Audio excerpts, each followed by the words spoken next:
हरे कृष्णा। आवाज आई?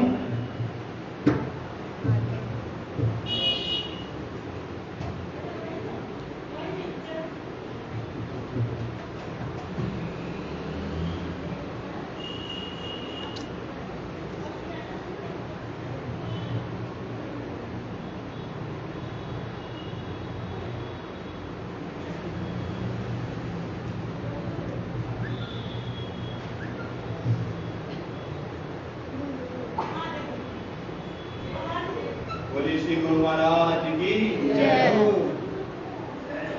श्री गुरु चरण पद्मा केवल भक्ति सन्मान। श्री गुरु चरण पद्मा केवल भक्ति सन्मान।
हे वैष्णव ठाकुर दयारा सागर दासे करुणा कर।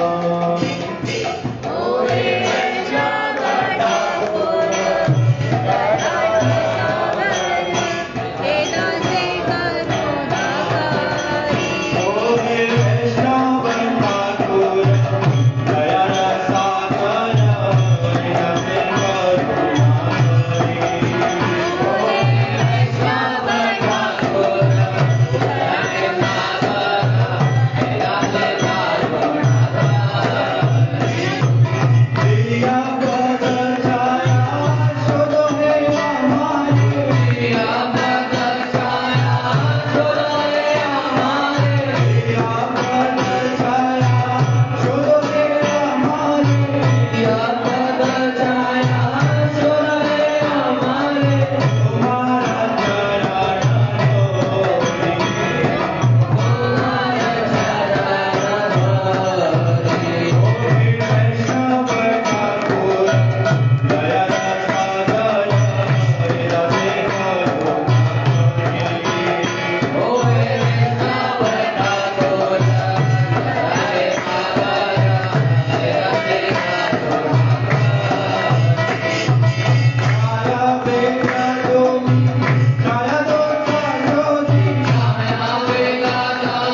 Hare Krishna अगर किसी व्यक्ति ने 3 महीने से खाना नहीं खाया और उसके सामने खाना आएगा वो कैसे खाएगा? पूरा नक्शी बन के खाएगा ना। उसी प्रकार से 6 महीने से तो आप लोगों को कीर्तन मिला नहीं, अब कीर्तन मिला है तो थोड़ा अच्छी तरह महामंत्र गा देना।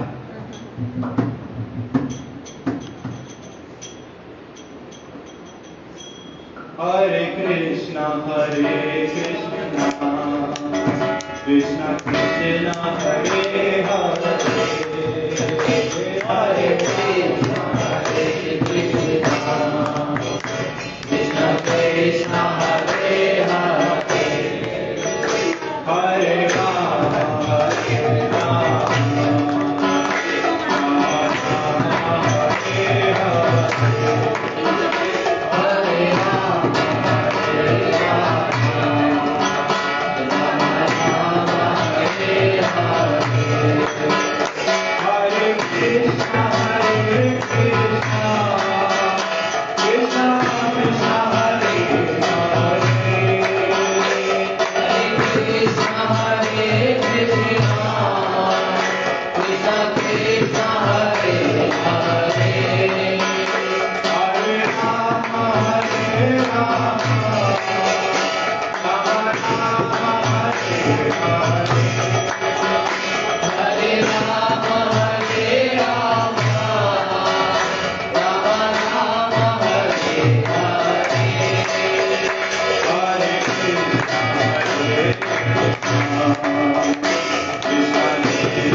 Krishna Krishna Krishna Hare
Hare Krishna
गौर प्रेमानंदे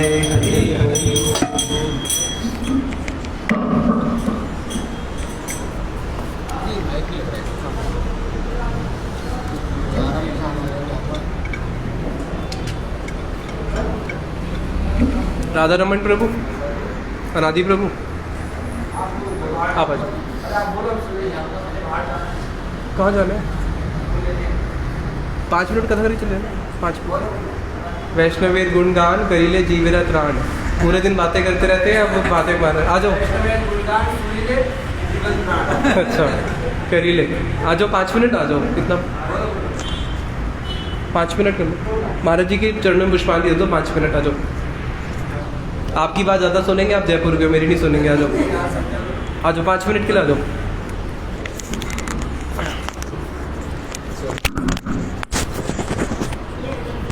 ओम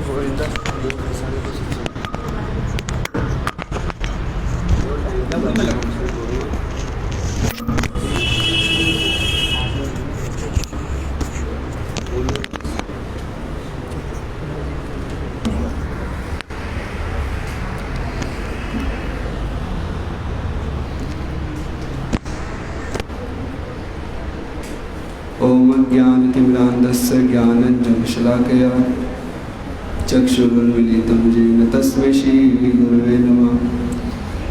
वाञ्छाकल्पतरुभ्यश्च कृपा सिन्धुभ्येव च पतितानां पावनेभ्यो वैष्णवेभ्यो नमो नमः। नमो महावदन्याय कृष्ण प्रेम प्रदायते कृष्णाय कृष्णचैतन्य नामने गौरत्विषे नमः।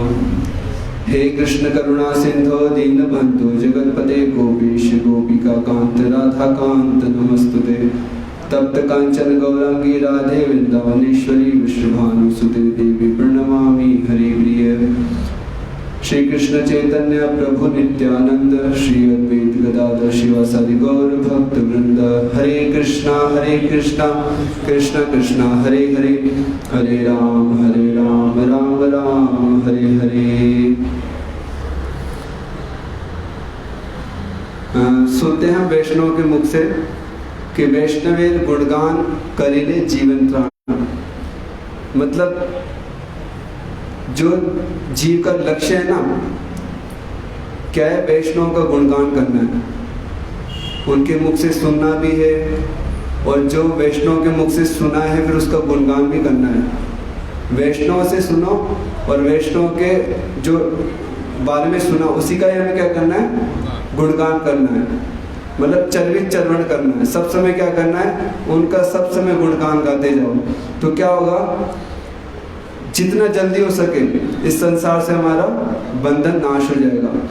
जिसे बोलते हैं ना कि भगवान का आप कितने ही भजन कर लो, लेकिन गुरु वैष्णव की अगर कृपा नहीं हो ना तो कुछ भी नहीं होगा। तो इसलिए बोलते हैं कि भगवान की सेवा करने से आपका उद्धार होगा, इसमें संशय नहीं। लेकिन वैष्णव की जो सेवा करता है ना उसका उद्धार होना ही होना निश्चित है। कितना ही आप भगवान की सेवा में लगे रहो बिना गुरु के, बिना वैष्णव सेवा में, तभी तो हम मठ मंदिर क्यों गए घर छोड़कर? कारण इसका क्योंकि मठ मंदिर में हमको वैष्णव सेवा मिलती है। भगवान की सेवा तो हम क्या कर सकते हैं? घर पे भी कर सकते हैं। लेकिन वैष्णव हम अपनी बात नहीं कर रहे हैं, हम वैष्णव हुए नहीं, हम वैष्णव की बात कर रहे हैं जो सच में वैष्णव है। तो उनकी जो सेवा है ना घर में रहकर बहुत रेयर है, बहुत। जैसे आप लोग तो सौभाग्यशाली, आप लोग गुरु के आश्रित भी हो गए, वैष्णव से मिलते भी हो, सब समय घर में अपना कीर्तन करते हो। तो मुख्य क्या करना है? हमको वैष्णव सेवा करनी है। हमारे गुरुजी बोलते हैं सब समय कि जीवन भर क्या करना है? हमें वैष्णव सेवा का ही लक्ष्य रखना है। और ब्रह्मचारी कौन होता है? जो आचार्य व्रत धारण करता है उसको ब्रह्मचारी बोलते हैं। जो वैष्णव सेवा का व्रत ले ले कि हाँ मुझे वैष्णव की सेवा करनी है, गुरु की सेवा करनी है, तब जाके उसका कल्याण निश्चित है। इसलिए हमारे गुरुजी सब समय बोलते थे कि जब भी गुरु और वैष्णव की आविर्भाव तिथि, तिरुभाव तिथि आएगी तो हमें क्या करना है? उस सब समय पालन करना है। तो हम उसी का ही श्रृंखला में, गुरुजी की श्रृंखला में आकर तिथि पालन कर रहे हैं। तो जो हमारे शिला प्रविष्ट शिष्य भक्ति प्रमोद पुरी गोसाई महाराज जी, जो हमारे गुरुवर शिला प्रभुपाद जी के निकटम शिष्य है, बहुत प्रिय शिष्य है, जो कि अति मतलब पुराने हैं, बहुत 1990 के हैं शायद, 1919 के ना, नहीं एज नहीं पूछ रहा, 1898 जन्म की बात नहीं कर रहा हूँ। वो कब मठ में ज्वाइन किया? 18 मतलब 1918 में जब उन्होंने सर्वप्रथम गौर किशोर दास बाबा जी महाराज जी की जब समाधि हो रही थी उसी समय ही उन्होंने श्रील प्रभुपाद जी के दर्शन किए थे। हाँ, तो इनका इतना औदार्य चरित्र था, इतने दीनहीन, इतने तृणादपी, ये तृणादपी की एक साक्षात मूर्ति थी। एक समय के कुछ दृष्टांत बता रहा हूँ, 5 मिनट बस, उसके बाद समाप्त करूंगा। एक समय क्या हुआ जगन्नाथपुरी में जगन्नाथ रथ यात्रा चल रही थी। आपको पता होगा कि महाप्रभु 7 मंडलियां बनाते हैं, 7 मंडलियों में सब समय विद्यमान रहते हैं। तो ऐसे ही जब रथ यात्रा चल रही थी तो वहाँ पर श्रील भक्ति प्रमोद पुरी गोसाई महाराज जी इतना सुंदर रूप से डांस कर नृत्य कर रहे थे भगवान के सामने कि मदन झूरी गेला पाइन वैसे कुछ करिए कीर्तन है। तो वो कीर्तन करते करते जगन्नाथ के सामने इतने भाव विभोर होकर नृत्य कर रहे हैं। उनके साथ में सब समय क्या रहता था, थैला रहता था साइड में, एक रहता है ना पोटली टाइप में, वो रहता ही है महाराज लोगों के पास में। तो उस समय उनके जो पोटली से एक चोर पैसे निकाल रहा है, उनको नहीं पता, लेकिन जो पास में एक ब्रह्मचारी थे वो उस चोर को पकड़ लेता है उसी समय। तो वो चोर क्या करता है, महाराज जब भाव विभोर होकर ये नृत्य कर रहे हैं, कौन सा क्या सही तो प्राणनाथ पाइनो मदन झूरी गेले से, हाँ, तो ये कीर्तन कर रहे थे, इतना भाव विभोर होकर कर रहे हैं। उस ब्रह्मचारी चोर को पकड़ के चिल्ला रहा है, मैंने पकड़ लिया मैंने पकड़ लिया, चोर को पकड़ लिया। तो उस समय महाराज जी का ध्यान उससे भंग हो गया और महाराज जी ने उसी ब्रह्मचारी को बोले तो चोरी करने दो उसको, तुम्हारा क्या जाता है। ये भगवान जगन्नाथ के सामने जो भाव अभी प्रकट हुआ है वो कभी आएगा वापस? नहीं आएगा। वो ब्रह्मचारी बोलते हैं, अरे महाराज जी ने मेरे को ही डांट दिया, मैंने तो बताया कि चोरी कर रहा है। तो क्या किसको मूल्य दे रहे हैं, किसको ज़्यादा वो एक महत्व दे रहे हैं। तो यहाँ हमको दिखता है महाराज जी का जो चरित्र वैशिष्ट है, उससे क्या पता लगता है कि महाराज जी कितने श्रेष्ठ, कहाँ बात कर रहे हैं, वो किस जगत की बात कर रहे हैं। भगवान के सामने नृत्य जो कर रहे हैं वो आएगा? कभी नहीं आएगा। वो तुम पकड़ रहे हो, चोर कर रहे हो। तो ये गुरु वर्गों का वैशिष्ट, हमारा तो कभी होगा नहीं ऐसा, जब कौन से जन्म में होगा। तो ऐसे ही एक जगह क्या हुआ, वैष्णव को लेकर इतने वो रहते थे। अब देखो यहाँ हो गई इनका क्या एक वैशिष्ट था। एक जगह क्या होता है, हमारे शिला भक्ति दैत माधव गोसाई महाराज जी परम गुरु जी की साथ में थे, ऑटो से जा रहे थे, ऑटो है रिक्शा शायद। तो पैसे की बात को लेकर कुछ ऐसे हो गया कि खुले नहीं है 2 रुपये, अरे तुम्हारे क्या जाता है, रिक्शे वाले ने ऐसे बोल दिया। तो जैसे शिला भक्ति प्रमोद पुरी गोसाई महाराज जी ने सुना ना कि महाराज को ऐसे बोला, उसके पकड़ लिया उसको इतना बुरा डांट लगाया। वहाँ देखो वैष्णव के लिए उनको कोई भी कुछ ही बोल देगा, लेकिन वैष्णव के लिए अगर कोई बोलेगा ना छोड़ेंगे नहीं उसको इतना बुरा डांट लगाया था, यहाँ तक कि उसको मारने पे भी आ गए थे। लेकिन उसको समझा है कि अगर वैष्णव को कुछ बोलेगा तो उसको छोड़ेंगे नहीं। एक जगह ऐसे ही शिला भक्ति प्रमोद पुरी गोसाई महाराज जी ट्रेन से जा रहे थे। तो क्या हुआ, उस समय पर किसी वैष्णव को एक व्यक्ति ने, एक वैष्णव ही था, मतलब ग्रस्त व्यक्ति था, उन्होंने अपशब्द बोल दिया। ठीक है, वो सुन रहे थे वहाँ पर बैठे बैठे, वो जब अपशब्द बोला ना तो वो सारी बात सुन लिए और लास्ट में क्या करता है, वो जो ग्रस्त व्यक्ति था महाराज जी को प्रणाम करता है और वहाँ से उनको प्रणामी देता है कि महाराज जी आपके लिए प्रणामी है, आप रखिए। तो क्या बोला महाराज जी ने कि मुझे आपका कुछ भी नहीं चाहिए, जो वैष्णव अपराधी है उसका मैं कभी कुछ नहीं ले सकता, क्योंकि तुमने वैष्णव अपराध किया है, मैं तुम्हारा लूँगा तो मैं अपराधी कहलाऊँगा। तो देखो वो कहाँ सोच रहे हैं, उनका क्या वैशिष्ट है, कहाँ कितना दूरगामी है, कितनी दूरदृष्टि है कि उसने वैष्णव का अपराध किया चरणों में, अगर मैं उससे कोई दान दक्षिणा लूँगा तो मेरा ही अपराध होगा। उनको बोला नहीं जाओ क्षमा करो कुछ करो, लेकिन उसका ग्रहण किया ही नहीं, इतना उनका ऐसा था। और सब समय शिला महाराज जी वैष्णव सेवा, गुरु सेवा का तो उनका इतना सब बोलते हैं कि गुरु सेवा के लिए उन्होंने पूरा जीवन दे दिया। जब गुरु ने आदेश दे दिया जाओ आपको ये पत्रिका का काम करना है, ये आपको देखना है, गुरुजी ने ये बोल दिया, बस उनको ये भी नहीं पता कि मुझे करना क्या है। जब आदेश मिल गया करना है, अपने आप से ही पता लग जाएगा। तो उन्होंने देखो सारा का सारा जो पत्रिकाओं का था, कभी दिल्ली आना, दिल्ली से जाना, कैसे जाना है, क्या करना है, पैसे कहाँ से लाने, सब अपने आप से ही उन्होंने पूरा, प्रभुपाद जी के बाद भी उन्होंने ये पूरा दायित्व रखा। तो तो शिला भक्ति प्रमोद पुरी गोस्वामी महाराज जी के बारे में तो हम इतने ही बोल पाएंगे, और सुंदर प्रभु के मुख से सुनते हैं, आगे उनका विषय में और भी अच्छे से वर्णन करेंगे। हरे कृष्ण। वांछा कल्पतरुभ्यश्च कृपा सिंधुभ्यश्च।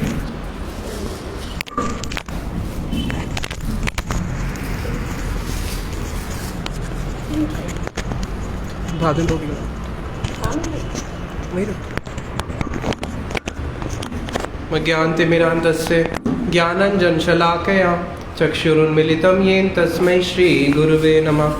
गुरुवे गौरचन्द्राय राधिकायस्तदालये कृष्णाय कृष्णभक्ताय तद्भक्ताय नमो नमः। वाञ्छाकल्पतरुभ्यश्च कृपा सिन्धुभ्यैव च पतितानां पावनेभ्यो वैष्णवेभ्यो नमो नमः। प्रेम से बोलो हरे कृष्णा कृष्णा कृष्णा हरे हरे, हरे राम राम राम हरे हरे। सर्वप्रथम दीक्षा गुरु पाद पद्म नित्यलीला प्रविष्ट ओम विष्णु पादष्टोत्तरशत श्री श्रीमद शिला भक्ति वेदांत शिला नारायण गोसाई महाराज जी के चरणों में अनंत कोटि दंडवत प्रणाम ज्ञापन करते हुए उनसे हेतु की कृपा की वांछा करता हूँ।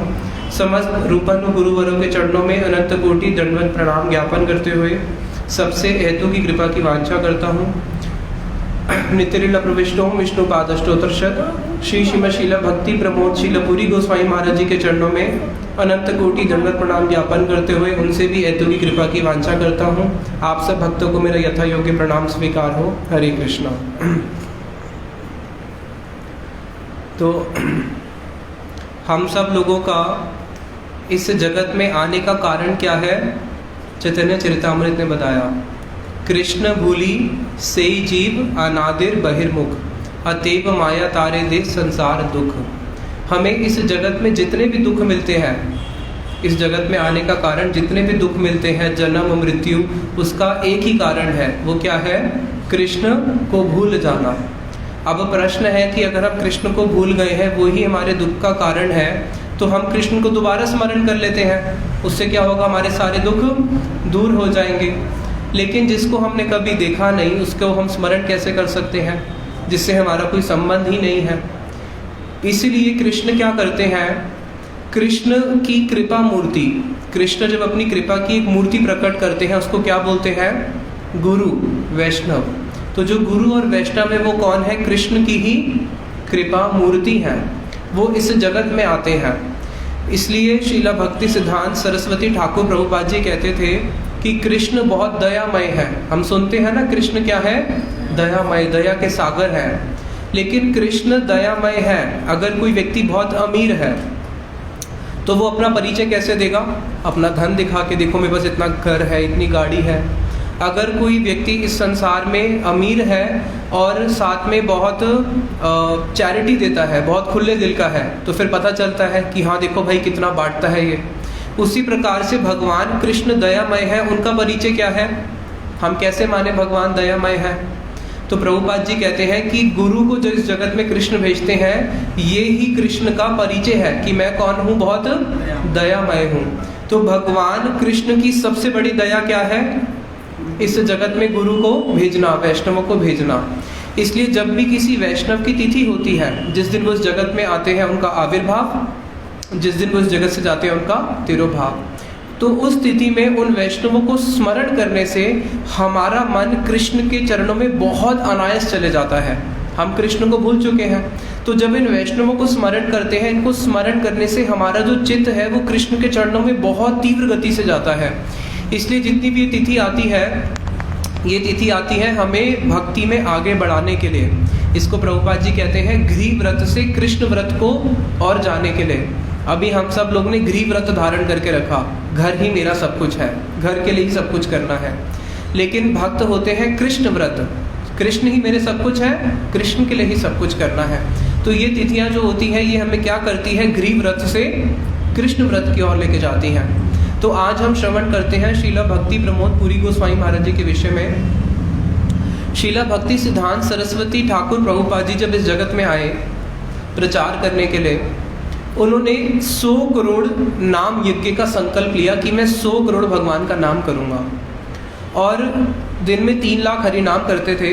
प्रायः 10 साल उन्होंने खाना पीना सब बिल्कुल जैसे हमारे छठ गोस्वामी रहते थे, कभी चना, कभी वो भी मना, कभी कुछ खाते हैं, कभी नहीं खाते। 10 साल तक उन्होंने 100 करोड़ हरिनाम यज्ञ किया। और उनको श्रीमन चैतन्य महाप्रभु, श्रीमन राधा रानी, श्रीमती राधा रानी, श्रीमन कृष्ण, इन सब ने इनको बोला कि हमने तो आपको इस जगत में भेजा है जीवों का कल्याण करने के लिए, हमारे नाम का प्रचार करने के लिए, और आप तो केवल नाम यज्ञ ही करते जा रहे हैं। 100 करोड़ का आपने संकल्प ले लिया है। अब समय आ चुका है कि आप क्या करो, भगवान श्रीमन चैतन्य महाप्रभु की जो वाणी है, पृथ्वी ते आछे यत नगर आदि ग्राम, सर्वत्र प्रचार होइबे मोर नाम, पूरे पृथ्वी में महाप्रभु का नाम जाना चाहिए। तो यद्यपि प्रभुपाद जी ये भी बोल सकते थे कि ठीक है मैं आपकी आज्ञा का पालन करता हूँ, लेकिन प्रभुपाद जी ने ये नहीं बोला। प्रभुपाद जी ने क्या बोला महाप्रभु को कि मेरे पास ना तो धन है ना जन है, तो आप मुझे जन दीजिए, तभी मैं आपकी वाणी का प्रचार कर पाऊंगा। यद्यपि वो अकेले भी तो करने में समर्थ हैं, क्योंकि शास्त्र कहते हैं ब्रह्मांड तारित शक्ति धरे जने जने। महाप्रभु के एक गण में इतनी शक्ति है कि पूरे ब्रह्मांड को वो कृष्ण प्रेम दे सकता है। लेकिन वो चाहते थे कि प्रभुपाद जी के जो निज गण है, जो महाप्रभु के निज गण है, जो राधा जी की अपनी अंतरंग दासियां हैं, उनके साथ मिलकर मैं इस कार्य को करूं। क्योंकि कई बार एक कार्य को आप अकेले भी कर सकते हो, लेकिन आनंद आता है जब 2-3 लोग मिलकर करते हैं। तो इसलिए प्रभुपाद जी के पास जितने भी गण आए, वो सारे गण कोई साधारण नहीं है, वो सब एक विशेष असाधारण है। वो सब कौन है? श्रीमती राधा रानी की ही सब दासी हैं, श्रीमन चैतन्य महाप्रभु के ही परिकर हैं। इसलिए उन्हीं में से एक अन्यतम शीला भक्ति प्रमोद पुरी गोसाई महाराज, इनका जन्म हुआ था बांग्लादेश में। और बांग्लादेश में जब इनका जन्म हुआ, इनका जन्म एक बहुत निर्धन परिवार में हुआ था, बहुत ही निर्धन परिवार।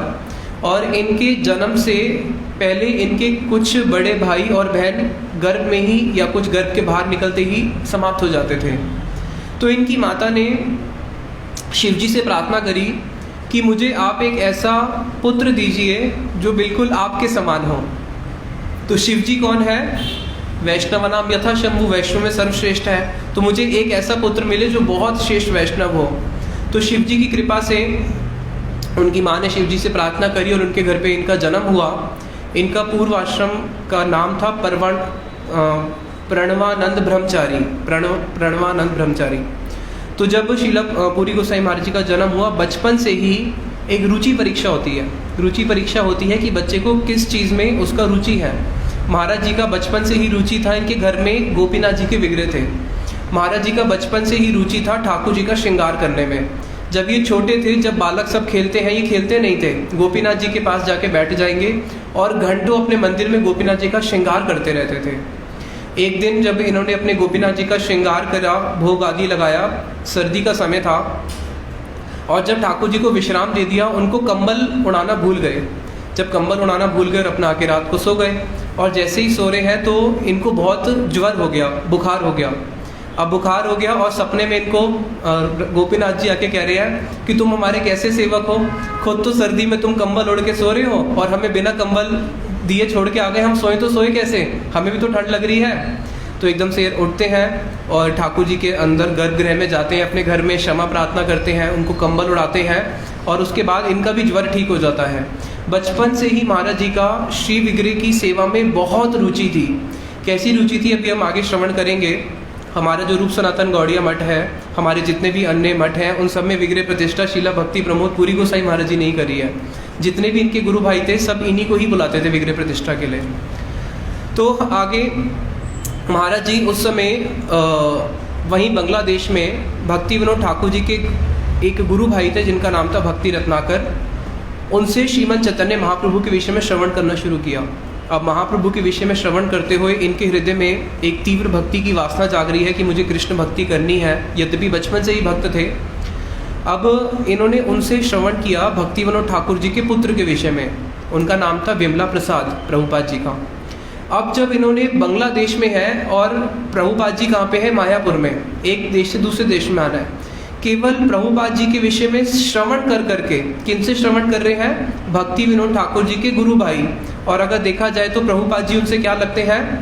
उनके शिष्य तुल्य हो गए, उनसे छोटे हैं। और तो उस समय प्रभुपाद जी का कितना गुरुत्व या कैसा वैशिष्ट्य होगा कि उनके जो पिताजी के गुरु भाई हैं वो भी उनकी महिमा गान करते हैं। अब प्रभुपाद जी के बारे में सुनते सुन के इनके हृदय के अंदर ये हो गया कि बस अब तो मुझे प्रभुपाद जी के पास जाना ही जाना है। और बांग्लादेश से इन्होंने टिकट बनाई और सीधा पहुँचे मायापुर। यद्यपि उस समय हमने सुना निर्धन घर से थे, जैसे तैसे इन्होंने कहीं से पैसे इकट्ठे करे और मायापुर पहुँचे।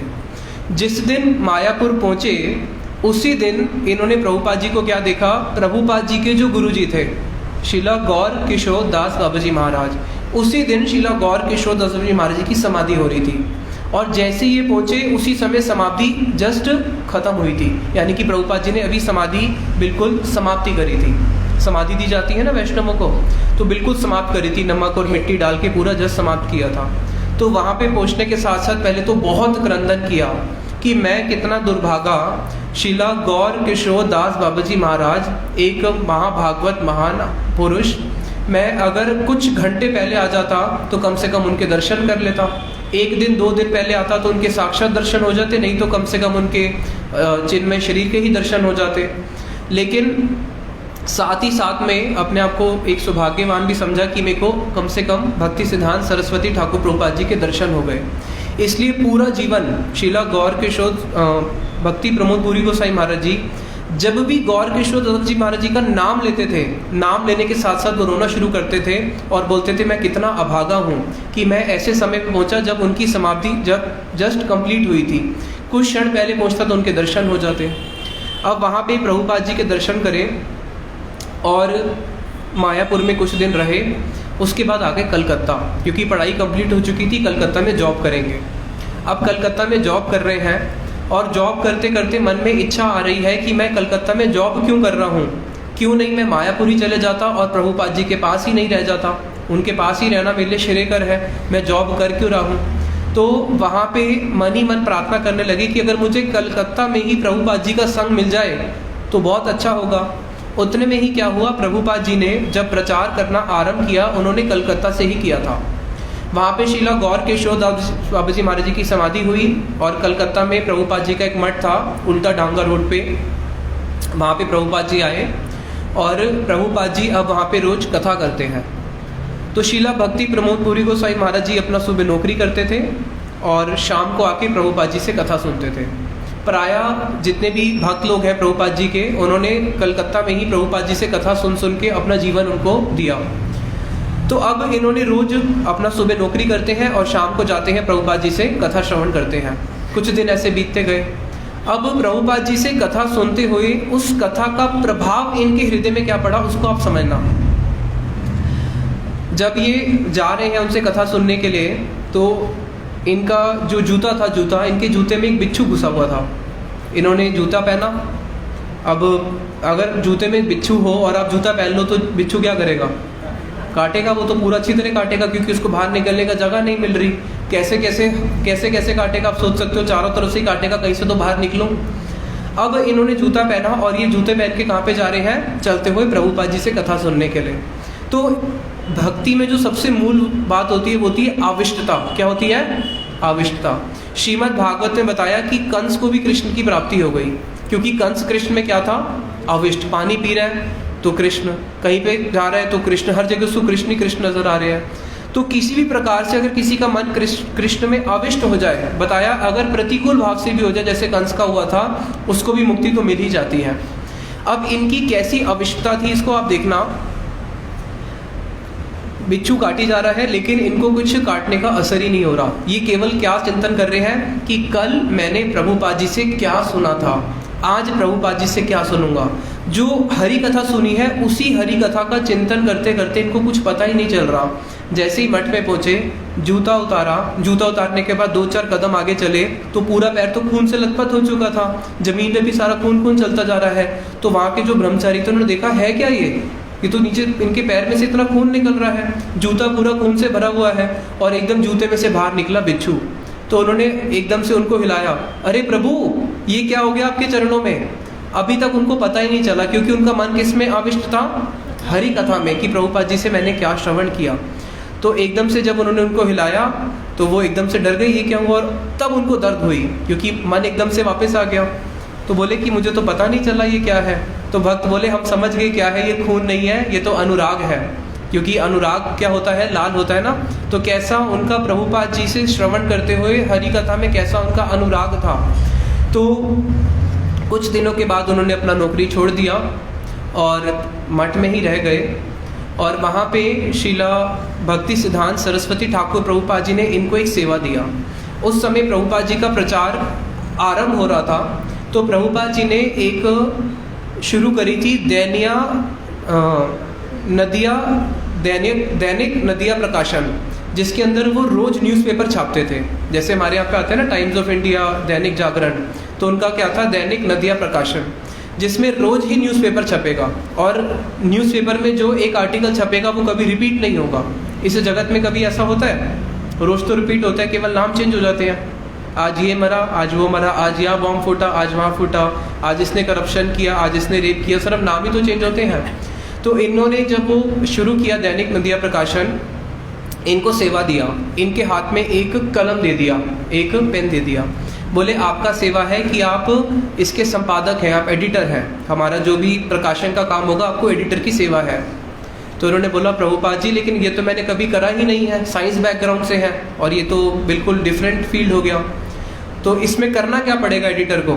तो प्रभुपाद जी बोले एडिटर को क्या करना पड़ेगा, जब तुम कार्य करोगे तब तुम्हें अपने आप ही पता चल जाएगा। तो इसको बोलते हैं गुरु क्या करते हैं, अपने शिष्य के हृदय के अंदर जब सेवा देते हैं तो अपने आप ही उस सेवा को करने की शक्ति भी दे देते हैं और उसको बुद्धि भी देते हैं कि कैसे आपको वो कार्य करना है। और महाराज जी के हाथ में जब वो पेन दिया तब महाराज जी का उम्र कितना, 21-22 साल, और महाराज जी ने पूरा जीवन उस पेन को अपने पास रखा, पूरा जीवन क्या करते रहे, यही सेवा करते रहे। महाराज जी का जो आयु था वो था 22 साल, जो उनका हाथ की जो रेखा कहती थी, सारे बंगाल में जितने भी एस्ट्रोलॉजर थे सब यही कहते थे 22 साल से ज़्यादा ये व्यक्ति नहीं जिएगा। लेकिन इन्होंने उसी उम्र में ही किनका चरण आश्रय ग्रहण किया था, भक्ति सिद्धांत सरस्वती ठाकुर प्रभुपाद जी का। और शास्त्र कहते हैं कृष्ण भक्ति यदि है बलवान, विधिरा कलम काटी करे खान खान। अगर कृष्ण की भक्ति आपकी बहुत बलवान है तो जो विधाता ने लिख के रखा उसको भी काट देती है। तो वहाँ पे ये प्रभुपाद जी के शिष्यों में सबसे ज़्यादा जिए, 102 साल तक। और अगर आप महाराज जी का फोटो देखोगे तो महाराज जी का कंधा पूरा ऐसे झुक चुका है। क्यों? क्योंकि इनका पूरा सेवा क्या था, लिखने का, पूरा दिन रात लिखते ही रहते थे, उस कारण से इनका ये जो बैक है पूरा झुक चुका था। और जब महाराज जी वृद्ध हो गए थे 102 साल की उम्र में, तो महाराज जी तब भी क्या करते थे, तब भी बैठ के लिखेंगे। लिखते लिखते महाराज जी के हाथ से पेन खिसक जाता था, 102 साल की अवस्था है। जब पेन खिसकता था तो बहुत रोते थे, कहते थे हाय मेरे को प्रभुपाद जी ने एक ही सेवा दिया था और अब मेरा शरीर कैसा हो चुका है, मेरे हाथ से पेन खिसक जाता है, मैं प्रभुपाद जी की सेवा नहीं कर पा रहा। जिस दिन मेरे हाथ से माला खिसकनी शुरू हो जाएगी उस दिन मैं इस जगत में ही नहीं रहूँगा।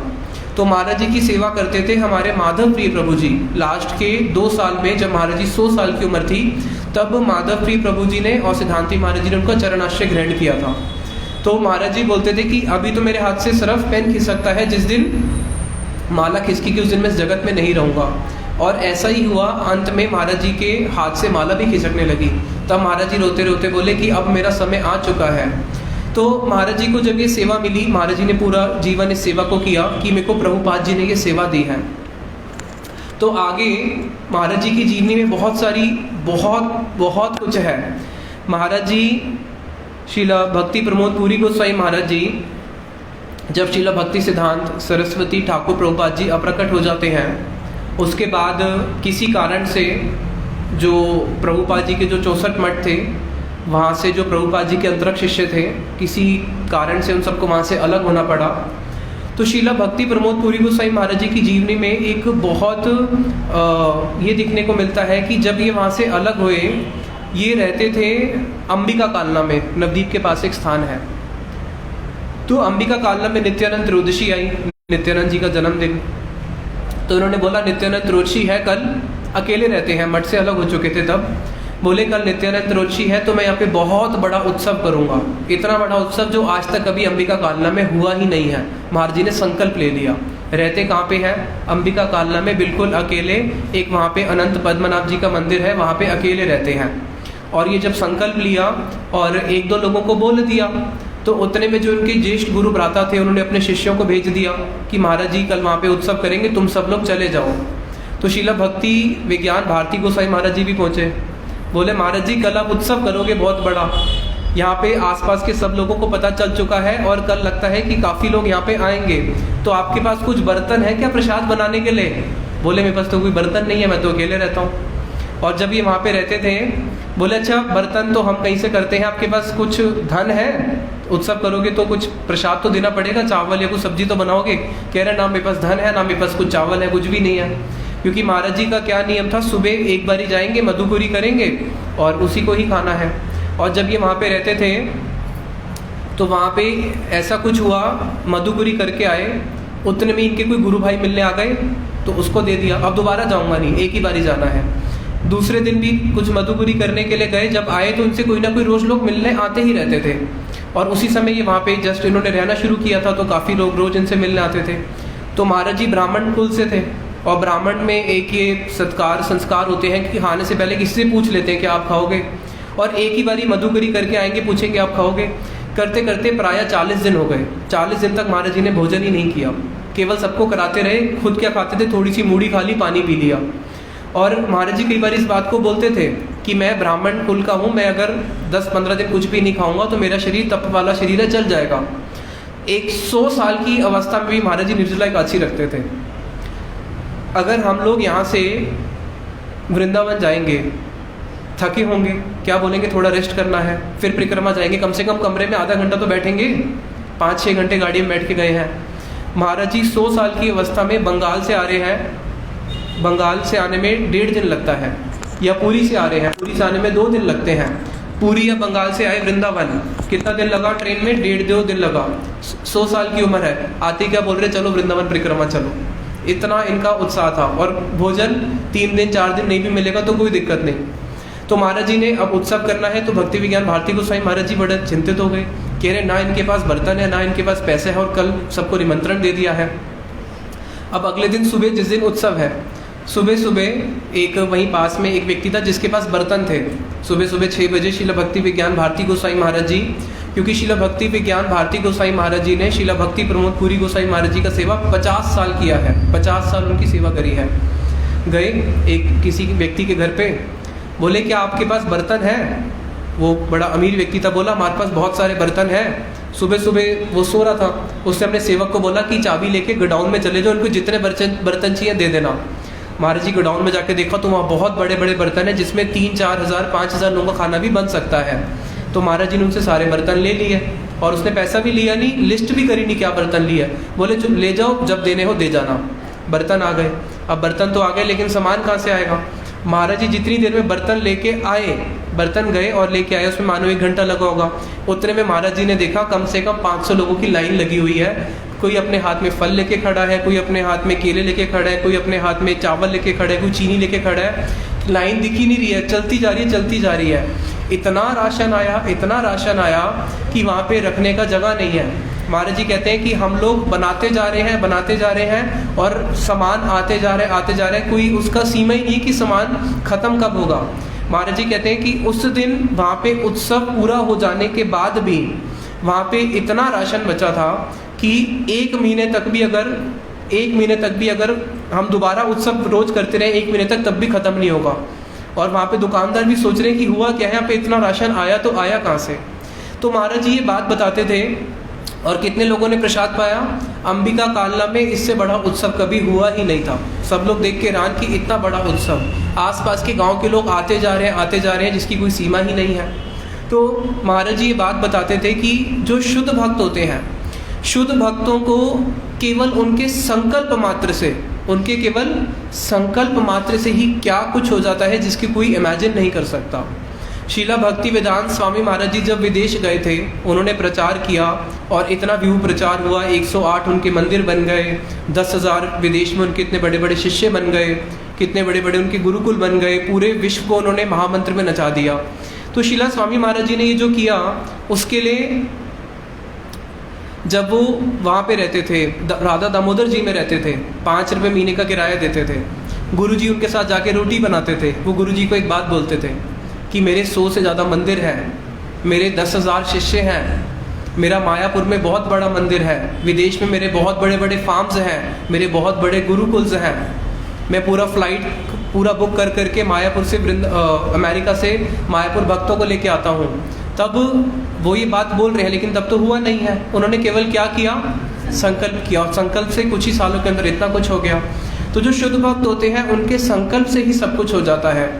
शीला भक्ति प्रमोद पुरी गोसाई महाराज जी, उनकी लाइफ में बहुत टीचिंग्स है हमारे लिए। एक जो बहुत महत्वपूर्ण टीचिंग है, ये प्रभुपाद जी के सब गणों में है। प्रभुपाद जी के जितने भी गण थे ना, इनके अंदर बहुत, इनकी गुरु भक्ति बहुत प्रबल थी। दिन रात हा प्रभुपाद, हा प्रभुपाद। प्रभुपाद जी के जो शिष्य थे ना, वो अपने गुरु प्रभुपाद जी का नाम कभी भी पूरा प्रभुपाद बोल नहीं पाए। हमारे परम गुरुदेव भक्ति प्रज्ञान केशव गोसाई महाराज, वो प बोलते थे, केवल प, और रोना शुरू कर देते थे। उनके मुख से प्रभुपाद पूरा निकलता ही नहीं था।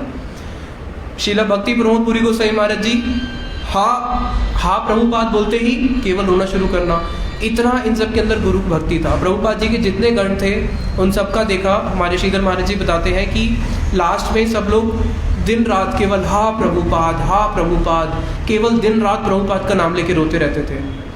तो गुरु जी बोलते हैं कि जब मैं मठ में नया नया आया और मैंने परम गुरुदेव का आश्रय ग्रहण किया, भक्ति प्रज्ञान केशव गोसाई महाराज जी का, तो मैं देखता था कि ऐसा भी प्रेम होता है इस जगत में कि दिन रात, एक दिन नहीं पूरे साल, पूरा जीवन, गुरु जी कहते हैं हमने उनको देखा रोज हा प्रभुपाद करके रोते रहते हैं। तब हमें समझ में आया कि वो प्रेम कैसा होता होगा। वास्तविक में प्रेम तो वही है। तो वहाँ पे शीला भक्ति प्रमोद पुरी गोसाई महाराज जी, उसके बाद इनका एक बहुत आदर्शमय जीवन क्या है, इन्होंने पूरा जीवन अनुगत्य स्वीकार किया। जब प्रभुपाद जी चले गए इनके गुरुदेव, उसके बाद जो इनके गुरु भ्राता थे, इनके गुरु भ्राता जो इनसे कनिष्ठ थे, इनसे आयु में छोटे थे, इन्होंने उनके अनुगत्य में रहकर पूरा जीवन काटा। 40 साल चैतन्य गौड़िया मठ में रहे शीला भक्ति दहित माधव गोसाई महाराज जी के उसमें, उनके मठ में। शीला भक्ति दहित माधव गोसाई महाराज जी मठ में इनके बाद आए थे, ये उनसे सीनियर थे। इन्होंने जब संन्यास लिया, वो लिया भक्ति गौर वैखनस महाराज जी से, वो भी इनसे जूनियर थे। यानी कि अपने ही जूनियर के साथ में 40 साल उनका अनुगत्य स्वीकार करना, अपने ही जूनियर से फिर क्या करना, संन्यास ग्रहण करना। आप लोगों ने भक्ति रक्षक श्रीधर गोसाई महाराज जी का नाम सुना है? भक्ति रक्षक श्रीधर गोसाई महाराज जी, इन्हीं की कथा सुन के मठ ज्वाइन किया था। जैसे मेरे से कथा सुन के राधा रमन प्रभु ने मठ ज्वाइन किया, तो इन्हीं की कथा सुन के भक्ति रक्षक श्रीधर गोसाई महाराज जी भक्ति में आए थे। ये उनसे बहुत सीनियर, लेकिन तब भी ये भक्ति रक्षक श्रीधर गोसाई महाराज जी को पता है क्या बोलते थे? कि वो मेरे शिक्षा गुरु हैं। तो इनका जीवन इतना त्रिनादपि सुनी चिंता, अगर आप देखोगे ना, बिल्कुल ऐसे बैठे रहते हैं। अपने से जो इनके छोटे गुरु भ्राता है, उनका भी इन्होंने क्या स्वीकार किया? उनका भी अनुगत्य। और इस जगत में आज की डेट में अगर कोई हमसे 2-3 साल पुराना गुरु भाई भी हो, हमसे कोई बड़ा भी हो, तो हम बोलते तुम्हारा गुरु थोड़ी ना, गुरु भाई तो है। लेकिन ये अपने से कनिष्ठ गुरु भ्राता को भी क्या मान रहे हैं? अपना शिक्षा गुरु मान रहे हैं। तो यहाँ पे महाराज जी ने एक आदर्श दिखाया कि भक्ति के अंदर अगर किसी को रहना है पूरा जीवन, भक्त को हमेशा कैसा जीवन रहना चाहिए? अनुगत्य जीवन। जो व्यक्ति अनुगत्य नहीं स्वीकार कर सकता, वो कभी भी भक्ति में आगे बढ़ ही नहीं सकता। महाराज जी का पूरा जीवन अनुगत्य में जीवन था। अब धीरे धीरे महाराज जी ने फिर जो महाराज जी के जो पास्ट टाइम्स हैं, जो माधव प्रिय प्रभु और महाराज जी ने जो विटनेस करे हैं लास्ट के पास्ट टाइम्स, उसको हम श्रवण करते हैं। बीच का तो फिर समय भी हमारे पास कम है। जब महाराज जी का 101 साल का अवस्था था ना, तो महाराज जी का एक शिष्य था अमेरिका में, वो मल्टी बिलियनियर, बहुत अरबपति, दिल्ली में आया।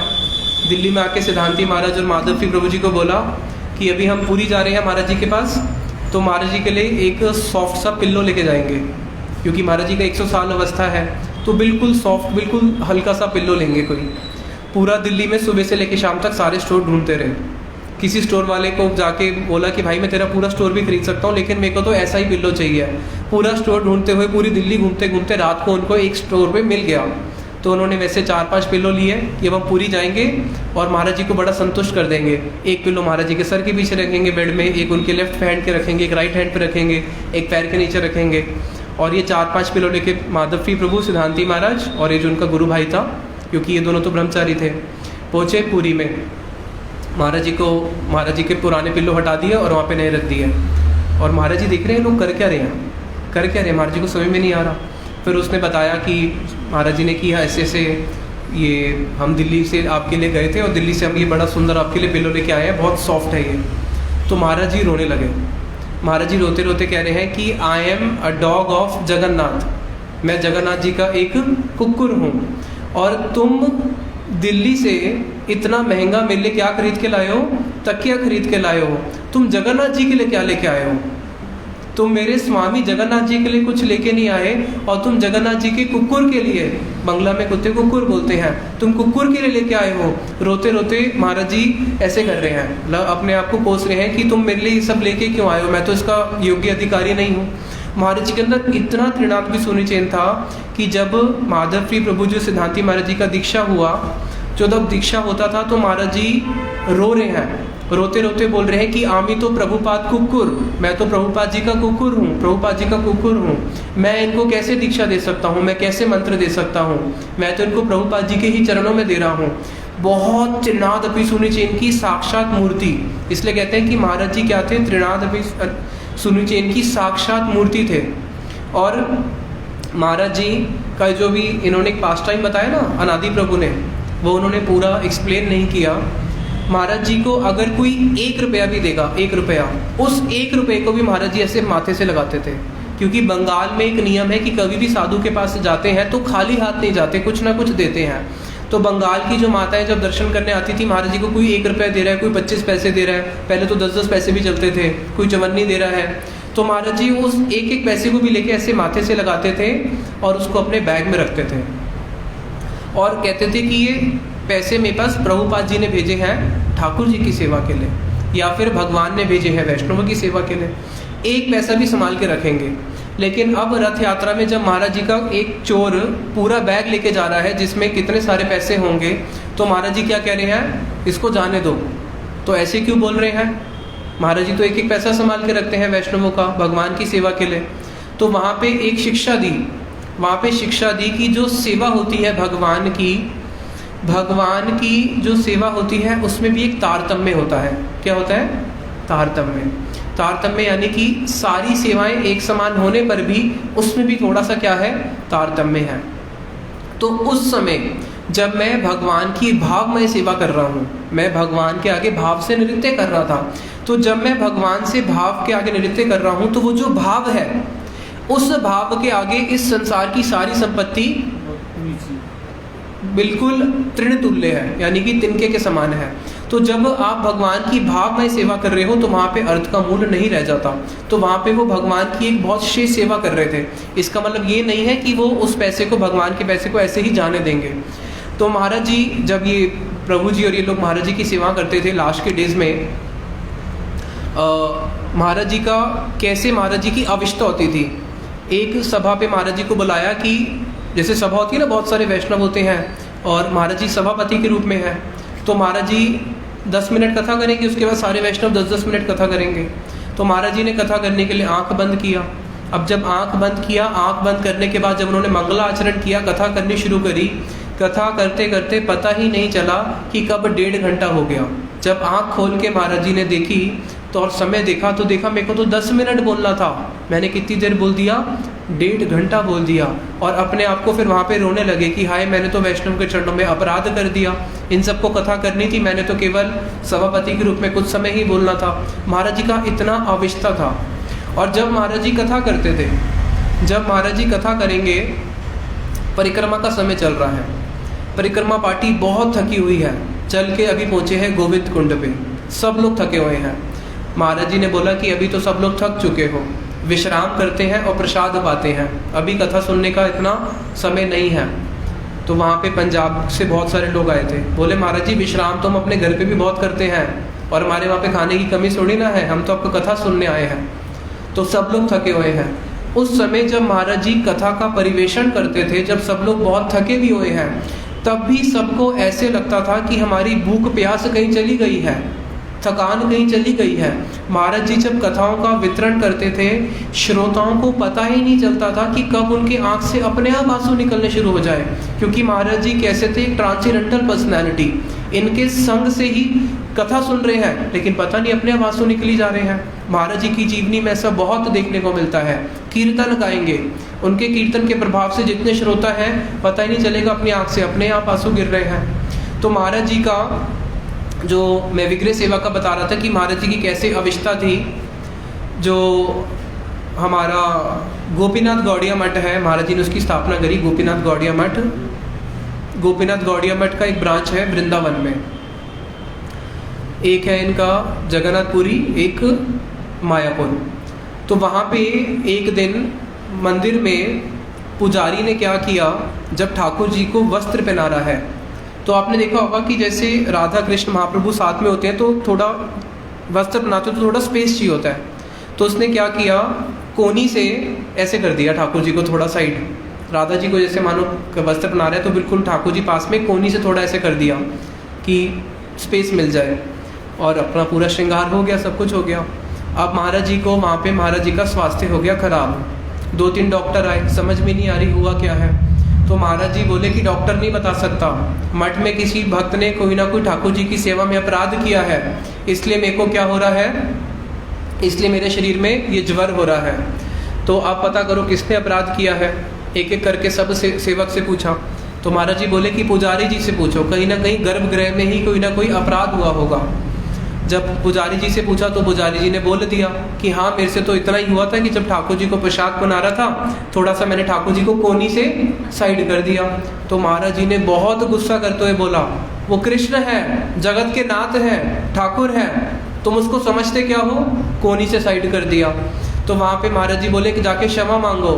और उस समय जितने भी वैष्णव हैं वृंदावन में, ये एक पद्धति है, अगर हमसे कोई अपराध हो जाए तो उस समय धाम में जितने भी वैष्णव हैं सबको निमंत्रण देना होता है। सारे वैष्णवों को निमंत्रण दो, सारे वैष्णवों को निमंत्रण देके मठ में वैष्णव भोज करो, वैष्णवों की सेवा करो, तब जाके तुम्हारा अपराध क्या होगा, अपराध से फिर हमको शोधित होगा। तो वहाँ पे जितने वैष्णव थे सब वैष्णवों को बुलाया, भगवान ठाकुर जी का महाअभिषेक हुआ, भगवान का राजभोग हुआ और सब भक्तों का सेवा किया, तब जाके महाराज जी का स्वास्थ्य ठीक हुआ। ऐसी बहुत सारी अलौकिक घटनाएं महाराज जी के जीवन में आती हैं। और महाराज जी जब ठाकुर जी की खुद सेवा करने जाते थे, सुबह मंदिर में घुसे हैं श्रृंगार करने के लिए, सुबह मंदिर में घुसते हैं 2 घंटे में हो जाता है, 5 बजे घुसे तो 7 बजे तक हो जाता है, फिर भगवान की श्रृंगार आरती होती है। महाराज जी ठाकुर जी के श्रृंगार में इतना अविष्ट हो जाते थे, उनको पता ही नहीं चलता था कि दोपहर का भोग भी बन चुका है, दोपहर के 1 बज चुके हैं, वो गुस्से हुए हैं 5 बजे के, और अभी भी बोलते थे 5 मिनट और दे दो, 5 मिनट और दे दो। इतनी महाराज जी की ठाकुर जी की सेवा में अविष्टता थी, कीर्तन में अविष्टता, सेवा में अविष्टता, हरि नाम में अविष्टता, हर चीज़ में महाराज जी की एक अविष्टता थी कि कैसे भगवान की भक्ति हम लोगों को करनी चाहिए। जब महाराज जी का बिल्कुल लास्ट का डेज थे, उस समय महाराज जी को हिचकी आया। ये प्रेम के एक विकार होते हैं, उसमें होता है हिचकी आना। अब महाराज जी को हिचकी आ रहा है, 2 दिन हो गए, हिचकी बंद ही नहीं हो रही। ये तब उस समय महाराज जी की सेवा करते थे सिद्धांती महाराज जी, माधवप्रिय प्रभु जी और पूरी टीम थी। महाराज जी को लेके गए हॉस्पिटल, पुरी में कोई अच्छा हॉस्पिटल मिला नहीं, भुवनेश्वर लेके गए, फिर भुवनेश्वर से लेके चले गए फ्लाइट से कलकत्ता कि चलो वहाँ पे दिखाएंगे हिचकी बंद क्यों नहीं हो रहा। वहाँ पे क्यों ही एक सीनियर वैष्णव मिले, बोले इसका इलाज डॉक्टर नहीं कर सकता, आप महाराज जी को भागवत सुनाओ, भागवत से इसका इलाज होगा। तो भक्तों ने महाराज जी को भागवत सुनाना शुरू किया। अब भागवत सुनाना शुरू किया तो महाराज जी का हिचकी तो रुक गया, अब महाराज जी ने रोना शुरू कर दिया। रो रहे हैं तो सोए ही नहीं रहे हैं, 1.5 दिन हो गया, 2 दिन हो गए, केवल रोते जा रहे हैं, रोते जा रहे हैं, कुछ खाना नहीं, कुछ पीना नहीं। ऐसी महाराज जी की अविष्टता थी, ऐसे ये एक सिद्ध महापुरुष हुए हैं। तो आज शीला भक्ति प्रमोद पुरी गोस्वामी महाराज जी की शुभ आविर्भाव तिथि है। तो हम महाराज जी से प्रार्थना करते हैं कि जिस प्रकार से उन्होंने अपना पूरा जीवन प्रभुपाद जी की सेवा के लिए दिया। कितने घंटे सोते थे? 4 घंटे। एक दिन प्रभुपाद जी को जाके बोले कि जो आपने मुझे सेवा दी है, क्योंकि पूरा दिन काम करना पड़ता है और माला भी कितनी करनी है, 1 लाख हरिनाम करना है। तो प्रभुपाद जी को जाके बोले कि मेरे को केवल 4 घंटे मिलते हैं सोने के, मेरा 1 लाख हरिनाम पूरा नहीं हो पाता। तो उनको लगा प्रभुपाद जी क्या बोलेंगे, या तो नाम थोड़ा कम कर दो या सेवा कम कर दो। प्रभुपाद जी ने पूछा कितना घंटे सोते हो? बोले 4 घंटे सोता हूँ। बोले कल से 2 घंटे सोना। तो अगर हमें कोई ऐसा बोले तो हम क्या करेंगे, ये लो अपनी पकड़ो माला, हम तो चले अपने घर। लेकिन जब इनको प्रभुपाद जी ने बोला 2 घंटे सोना, उसको सुन के ये क्या हुए, बहुत प्रसन्न होए। 56 दंड रात्रि दिने, जाने न राधा गोविंद बिने। 4 दंड छुई थाके स्वप्ना, स्वप्ने राधा गोविंद देखे। राधे राधे।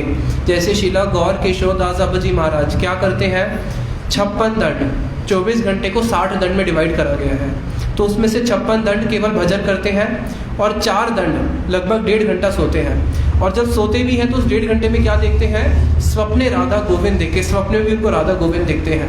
तो ऐसे ही महाराज जी ने देखा कि अब मेरे को प्रभुपाद जी ने बोला है कि 2 घंटे सोना, तो जब उन्होंने आदेश दिया है तो आदेश के साथ शक्ति कौन देगा, गुरु जी ही देंगे। तो ऐसा ही हो गया कि 2 घंटे सोते हैं और बाकी समय क्या करते हैं, केवल सेवा करते हैं। और वो सोना भी क्या है, उससे भी स्वप्न में भी क्या कर रहे हैं, भगवान की ही सेवा कर रहे हैं। तो महाराज जी का ऐसा एक ट्रांसीडेंटल पर्सनैलिटी थे। तो हम महाराज जी से आज की तिथि में हम उनसे मांगते हैं, भिक्षा मांगते हैं। क्या मांगते हैं कि जिस प्रकार से आपने गुरुवरों की सेवा करी है, कैसी वैष्णवों की सेवा करी है, जैसे गुरु निष्ठा है, वैष्णव के प्रति निष्ठा है, अगर हमारे अंदर उसका किंचित मात्र भी आ जाए, थोड़ा सा भी अगर हमारे अंदर आ जाए, तब हम समझेंगे कि हमारा भजन क्या है, सफल है। तो इतना ही बोल के मैं वाणी को विश्राम देता हूँ। निताई गौर प्रेमानंदे, हरि हरि बोल। राहुल प्रभु कीर्तन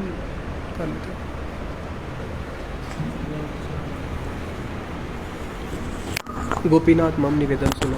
महाराज जी का एक प्रिय कीर्तन था, गोपीनाथ मम निवेदन सुनो, तो हम वही वाला गाते हैं। इसलिए महाराज जी का मठ का नाम भी गोपीनाथ गौड़िया मठ रखा, उनके ठाकुर जी का नाम भी राधा गोपीनाथ।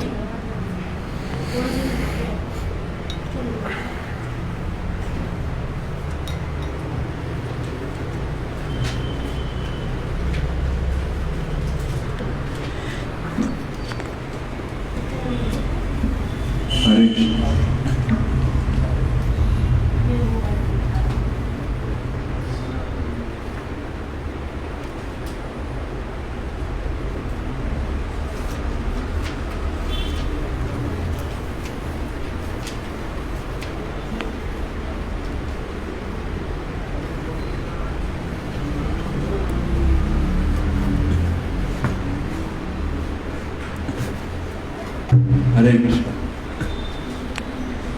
गोपीनाथ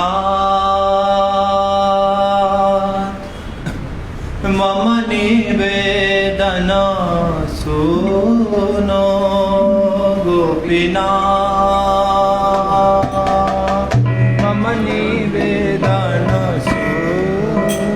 गोपीनाथ मम निवेदन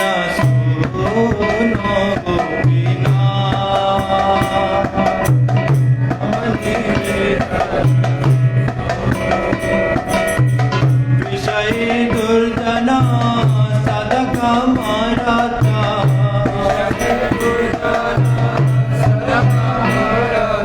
विषय दुर्जना साधक मारता।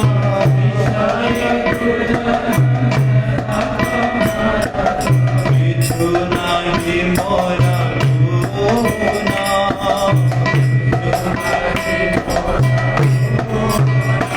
गुना हमारा बड़ा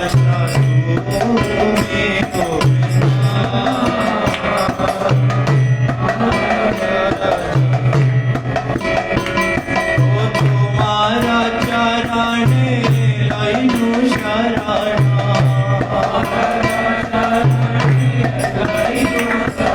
तुम्हारा चरण लइनु शरण।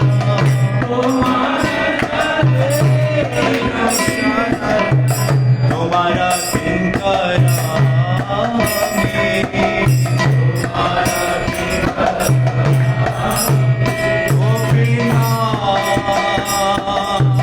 के मने शोधिबे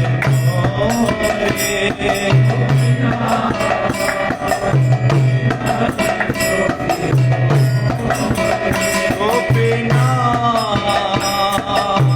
के मने शोधिबे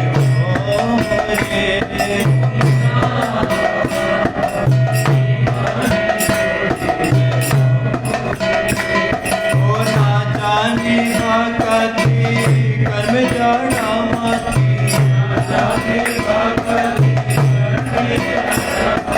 ना जाने भक्ति कर्म जड़ा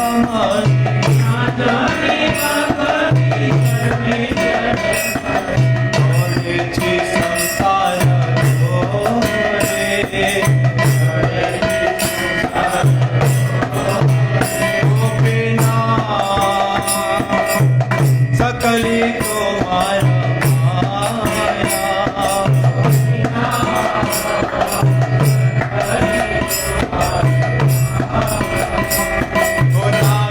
मामा बला ज्ञान शून्य बला ज्ञान शून्य नागी मामा बला ज्ञान शून्य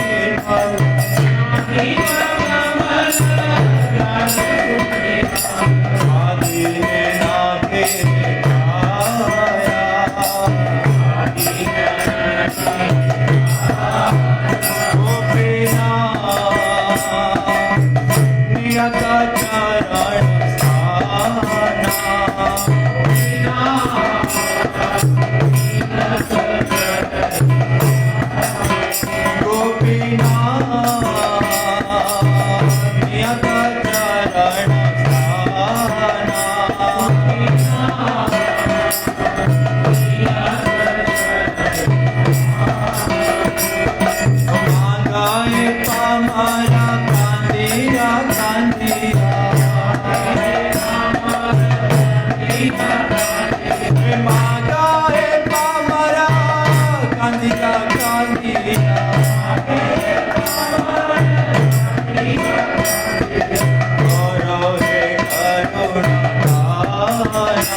जय श्री गुरु रखा हो दो ओम विष्णुपाद अष्टोत्तर कृष्णांश महाराज की जय जय पाद अष्टोत्तर कृष्णांश महाराज